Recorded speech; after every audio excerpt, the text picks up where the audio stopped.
নমস্কার বন্ধু, আমার আজকের ভিডিওতে আপনাদের সকলকে স্বাগত জানাই।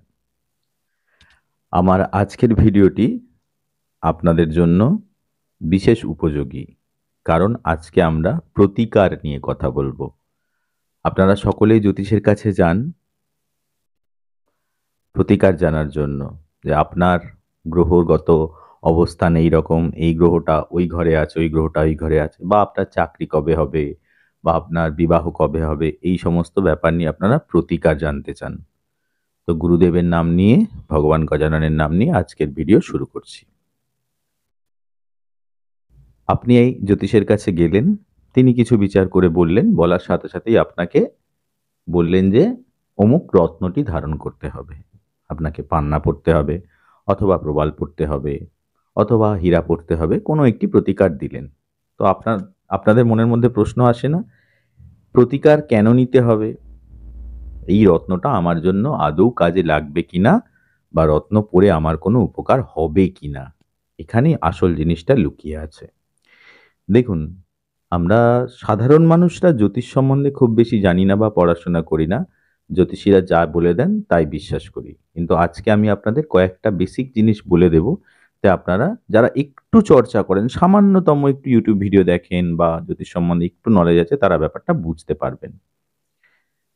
প্রথম কথা হলো, আপনার লগ্নের জন্য, আপনার মেষ, বৃষ, মিথুন, কর্কট যে কোনো একটা লগ্ন হতে পারে, 12টা রাশির মধ্যে যে কোনো একটা লগ্ন হতে পারে।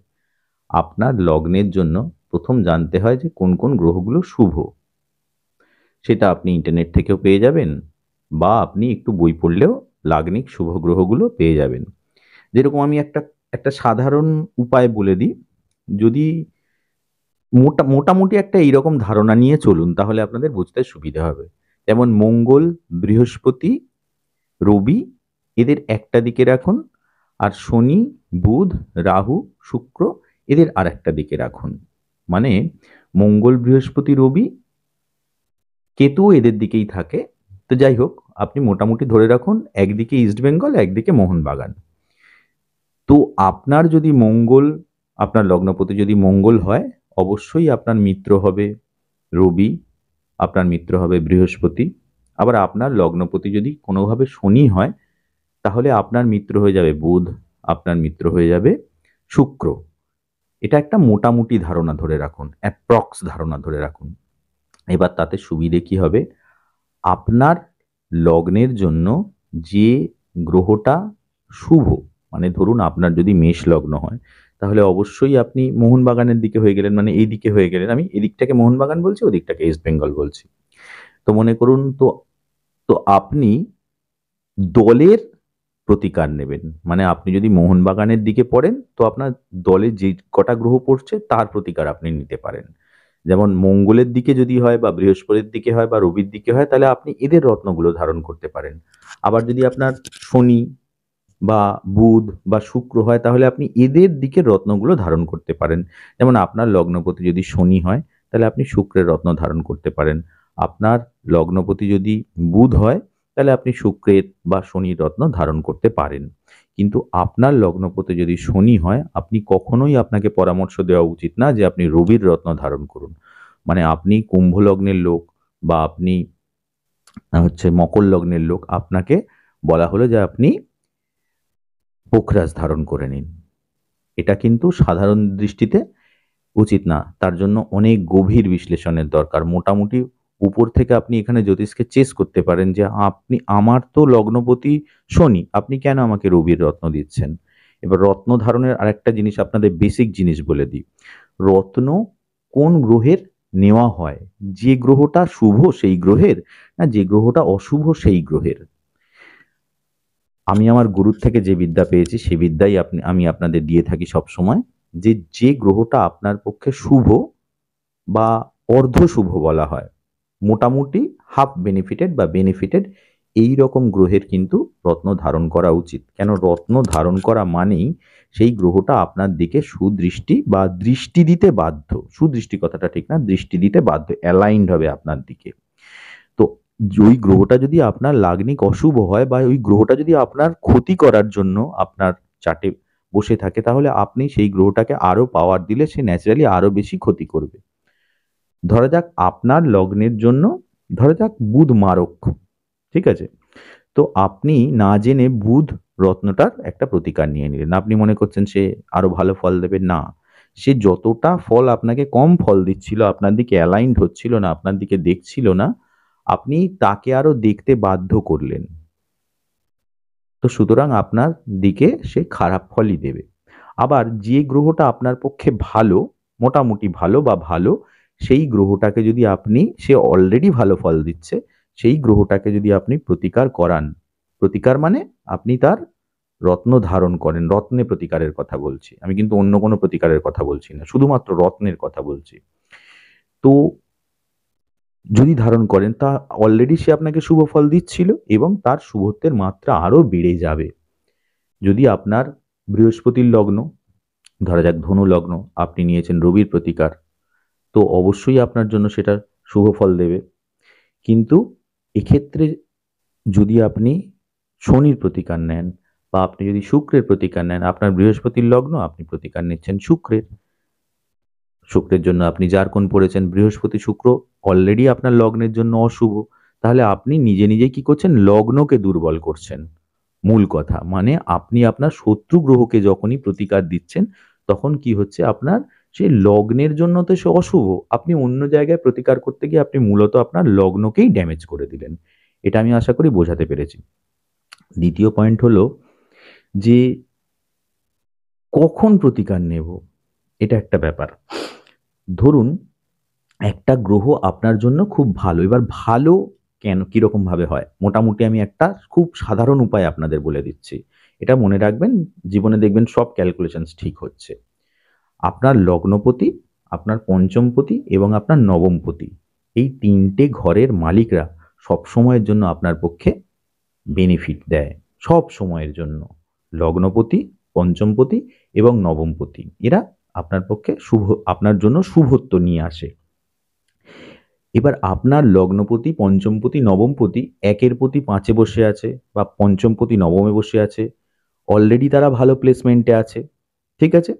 এবং দেখা গেল তারা মিত্র ক্ষেত্রে বসে আছে, মানে রবি হয়তো বৃহস্পতির ক্ষেত্রে বসে আছে, ঠিক আছে? বা বৃহস্পতির জন্য আপনি ভাবছেন যে বৃহস্পতি সে হয়তো বসে আছে মঙ্গলের ক্ষেত্রে বসে আছে, তখন অলরেডি তার মধ্যে এতগুলো শুভত্ব চলে এসেছে।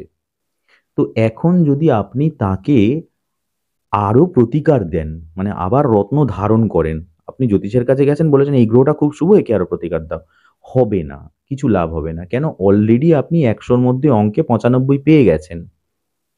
এবার আপনার বাবা আপনার পিছনে আরো 5টা মাস্টার দিয়ে দিয়েছে অঙ্কের জন্য, তাহলে কি হবে, আপনি কত পেতে পারেন? 95টা 96, 97, 98 হবে।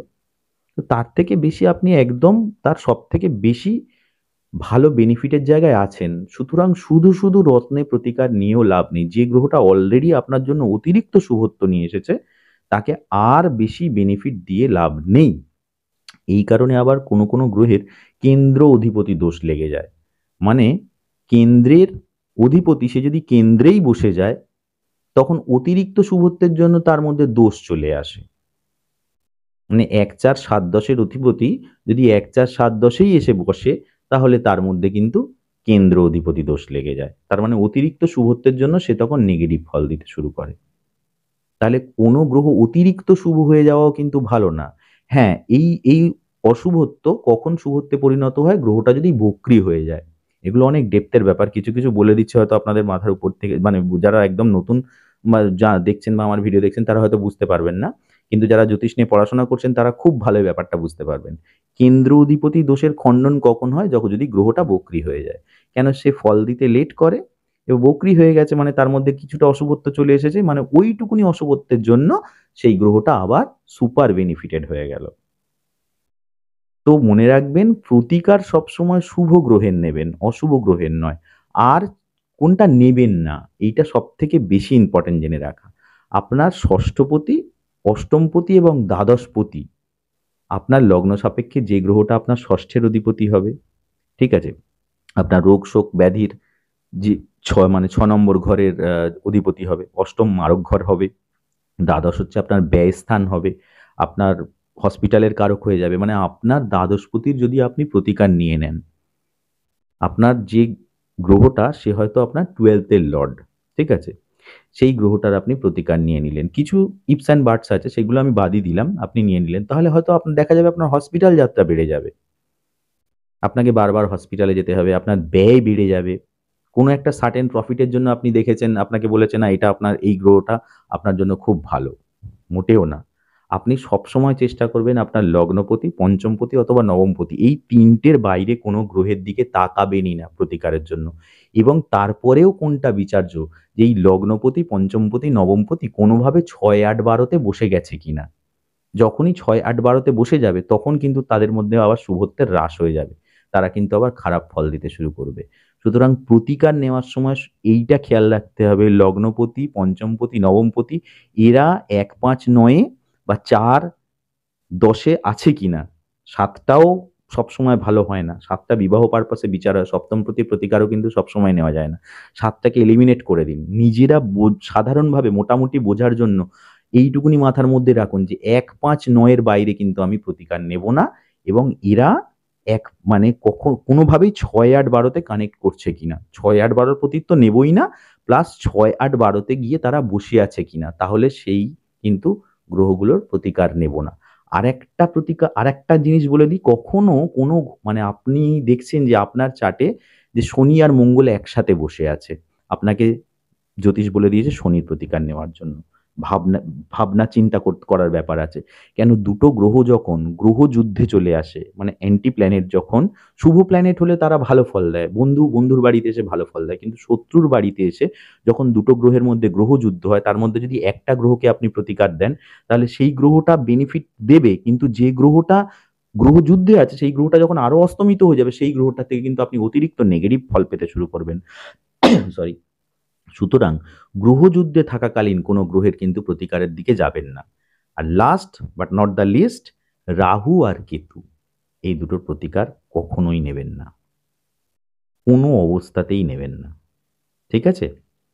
একটু কন্ট্রাডিক্টরি কথা, কিন্তু আমি কেন বলছি এই কথাটা, রাহু কেতু প্রতিকার নিলে তৎকালীন মানে সাময়িক কালের জন্য কিছু শুভ ফল পাওয়া যায়, কিন্তু তারপর থেকে কিন্তু এটা চূড়ান্ত নেগেটিভ ফল দিতে শুরু করে। কেন? রাহু আর কেতু কোনো গ্রহ নয়, এরা পার্টিকুলারলি কোনো গ্রহ নয়, এরা ছায়া। সুতরাং মনে রাখবেন, রাহু কেতুর প্রতিকার কিন্তু কখনোই রত্নে বিশেষ করে নেবেন না। আপনি রুদ্রাক্ষে প্রতিকার নিলেন বা অন্য মানে পুজো আশ্রা করলেন, সেগুলো তারা বেনিফিট দেবে। কিন্তু রত্ন যদি নিয়ে নেন, গোমেদ আর ক্যাটসাই এই দুটো হচ্ছে সাংঘাতিক রত্ন। সুতরাং গোমেদ আর ক্যাটসাই কিন্তু খুব ভালোভাবে বিচার না করে, মানে ভালো জ্যোতিষের পরামর্শ ছাড়া এই দুটো গ্রহের কিন্তু প্রতিকার কখনোই নেবেন না। আশা করি আজকের ভিডিও আপনাদের ভালো লেগেছে। যদি কারোর আরও বিশদে জানার ব্যাপার থাকে আমাকে ফোন করবেন 9804426793। আমি জ্যোতিষ বিচার করি এবং জ্যোতিষ শেখাইও। আপনাদের প্রয়োজনে আমার সাথে যোগাযোগ করতে পারেন। 9804426793 এটা আমার মোবাইল নম্বর, হোয়াটসঅ্যাপ নম্বরও। ধন্যবাদ বন্ধুগণ, আজকের মতো এইটুকুনি। নমস্কার।